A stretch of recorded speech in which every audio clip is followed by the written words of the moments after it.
Hello and welcome to our forest garden, the end of December 2021.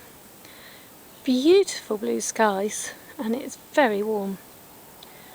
And here you can see some of the bird feeders where we've been taking photos with the nature camera.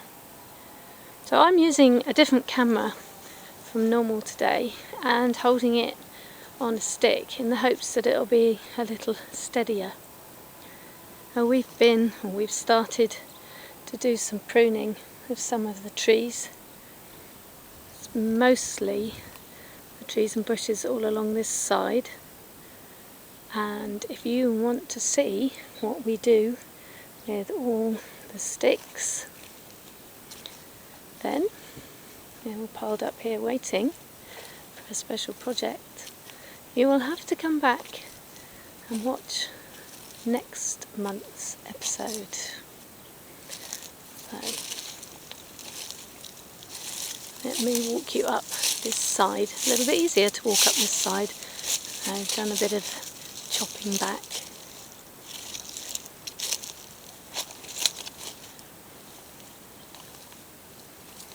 And the plants around here are looking strong.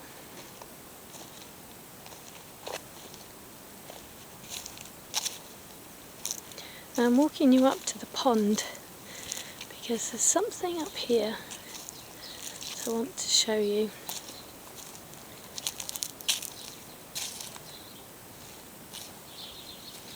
Pond's looking good. There you can see the mint, water mint there. It's got some leaves, fresh leaves on it.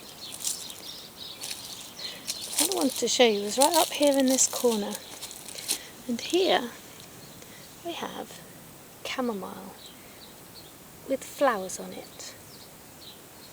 Now I've never been able to get chamomile to grow in this garden before, and I'm so shocked that it is still flowering in the winter. We had a good dollop of snow and then about 10 days of below zero temperatures.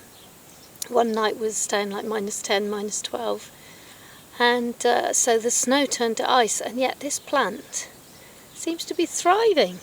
Look, it's here too. Fantastic. Like it's got its own little niche there. And something else I want to show you because I think it's so pretty. There's this fungus growing out of this piece of old tree.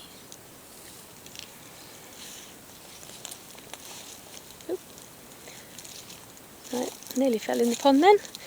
That would have been funny. So the garden looks very quiet, I suppose is the word for this time of year. We still have our Kell forest, and I'm still getting parsnips from the polytunnel. The celeriac was eaten by the mice, and if you look at this like muddy bank that I made, it is covered in these holes. So it's Mouse Hill, I think is an appropriate name for it.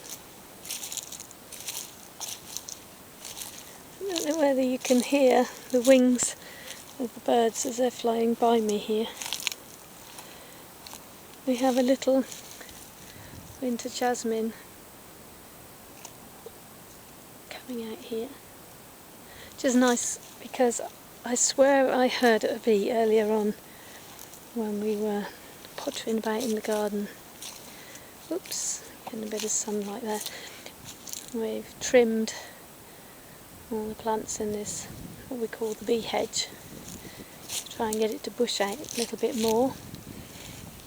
And once it's thicker, you never know, the wren that I heard last year may decide to make a nest in it. I just have to be patient.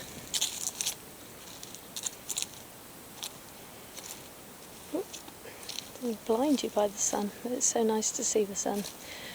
I'm quite amazed that the chard which I thought died in the winter. I mean, it's been frozen so many times and yet it's still sprouting out.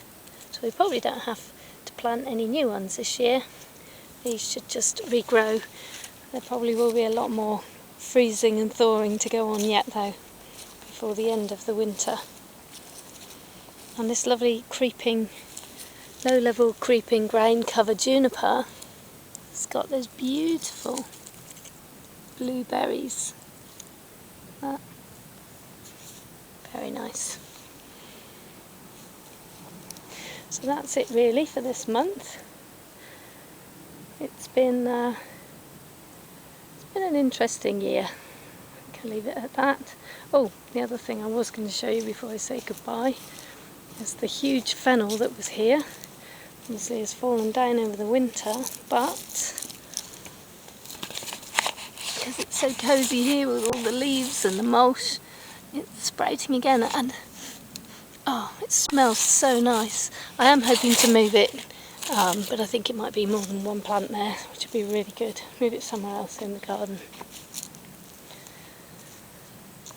So, have a wonderful first month of 2022, and I'll see you at the end of January.